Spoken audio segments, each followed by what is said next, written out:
गांव के एक छोटे से घर में हारिस नाम का एक नेक दिल बच्चा अपने माता पिता के साथ रहता था। जब रमज़ानुल मुबारक का चांद दिखाई दिया तो उसके पिता खुशी से बोले, बेटा, रमज़ान सिर्फ रोज़ों का महीना नहीं है, बल्कि ये कुरान पाक का महीना भी है। इसी महीने में अल्लाह ताला ने कुरान को नाजिल किया। हारिस ने हैरानी से पूछा, अब्बू, कुरान रमज़ान में क्यों नाजिल हुआ? पिता ने मुस्कुराते हुए जवाब दिया, क्योंकि रमज़ान हिदायत और रहमत का महीना है। कुरान भी इंसानों के लिए हिदायत है, इसलिए ये मुबारक किताब इसी बरकत वाले महीने में नाजिल हुई। अगले दिन से हारिस ने निश्चय किया कि वो रोज़ाना नमाज के बाद कुछ ना कुछ कुरान ज़रूर पढ़ेगा। शुरू में उसे थोड़ी कठिनाई महसूस हुई, लेकिन उसकी माँ ने हौसला दिया, बेटा, कुरान पढ़ने से दिल को सुकून मिलता है और अल्लाह ताला खुश होते हैं। हारिस रोज़ाना मस्जिद जाने लगा।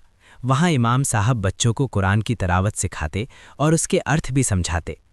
एक दिन इमाम साहब ने बताया कि रमज़ान में एक रात ऐसी है जो 1000 महीनों से बेहतर है, लैलतुल क़द्र। ये सुनकर हारिस के दिल में उत्साह बढ़ गया। उसने सोचा कि वो इस रात को व्यर्थ नहीं जाने देगा। रमज़ान के आखिरी 10 दिनों में वो ज़्यादा मेहनत से इबादत करने लगा, कुरान की तिलावत करता और अल्लाह से दुआ मांगता, ऐ अल्लाह, मुझे कुरान समझने और उस पर अमल करने वाला बना दे। रमज़ान के अंत तक हारिस के अंदर एक खूबसूरत बदलाव आ चुका था। अब वो सिर्फ रमज़ान में नहीं बल्कि हर दिन कुरान पढ़ने की कोशिश करता था। उसके आचरण बेहतर हो गए।